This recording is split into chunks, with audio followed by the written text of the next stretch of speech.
Thank you for the lovely introduction. My director, Dr. George Shepos, could not be here today. He has a very vigorous travel schedule, so instead he was like, why don't you present about Division III athletics, which was an incredible journey, and so I'll do it from a personal standpoint and the benefits that I gained from my experience as a Division III gymnast at Brockport. So I participated in high-level competitive gymnastics my entire life for about 15 years. So by the time my junior year rolled around in high school, I thought, I've put in the hours, 20 hours a week my entire life. I can be a Division I athlete. So I made an awesome recruitment video. I sent it out to about 13 Division I schools, waiting for them all to offer me money and a great experience. And I only got 2 responses, and they said that I could walk onto the team. And I was like, okay, but where are the scholarships? And the other schools actually had finished their recruiting for my graduation year by my sophomore year, and I hadn't reached out till junior year. So if you do have highly talented athletes in certain sports, make sure they are contacting coaches as early as their freshman or sophomore years to get those scholarship spots. So while my Division I dreams were kind of fading away, I was being actively recruited by Division III teams. And that felt good to be wanted by the coaches. They saw potential in my ability to add value to the team at Brockport, Cortland, Ithaca, a variety of Division III schools. And after looking at the videos of the quality of gymnasts at these universities, I thought, wow, this is Division III and they are top athletes. I think a common misconception is that Division III, they don't offer scholarship money, so maybe the level is not as competitive or intense. And that is completely false. Across the board, Division I, II, and III, you are getting top-level athletes. Studies done by the NCAA show that only 6% of all high school athletes go on to do a college sport. So you really are getting the top-of-the-line athletes across the board. So if that's a concern for your students, I want to do Division I want to be with the best of the best, you are going to have that same intensity, passion, dedication from Division III teams across the country.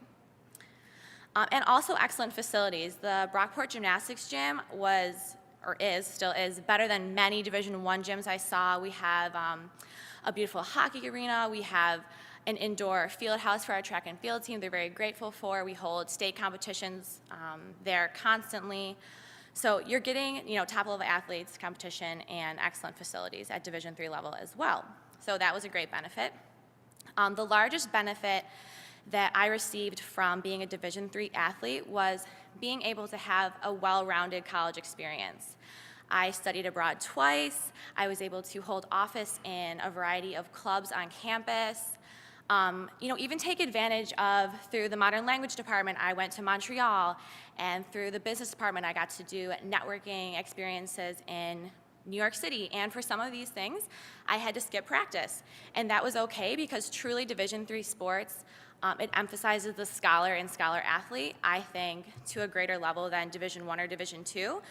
When money is involved, you are more so owned by the team. Both my brothers did Division I sports, worst athlete in the family, of course. So they definitely did not have that well-rounded experience as I did at Brockport. They weren't able to study abroad because that interferes with training, even in the off-season a lot of times. It was harder for them to be involved in so many different clubs and activities because they had even more practice time, and coaches are less lenient if you need to miss practice. My coach even encouraged us, occasionally if you have a project or a huge test to study for, skip practice, that's okay. We know that, academics comes first, and that's truly going to be your future and pay the bills one day. Again, from the NCAA research, only 2% or less than 2% of college athletes go on to play professionally. I know some of them are here, but it's a very small window. So you do need to focus on, where your future is going to be and the academic aspect.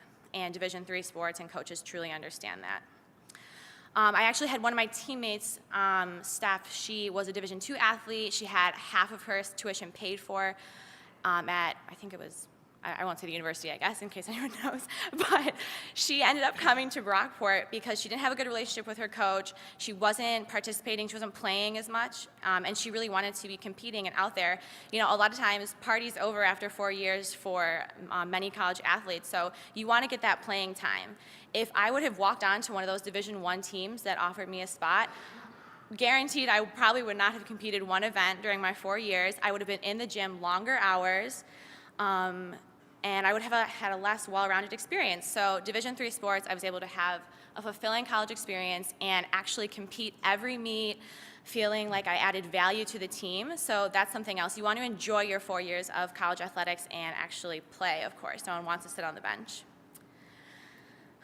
So there is a plot twist to my story. My junior year, I ended up realizing I had deeper passions in travel and languages and my job in the international office, so I wanted to invest my time in that.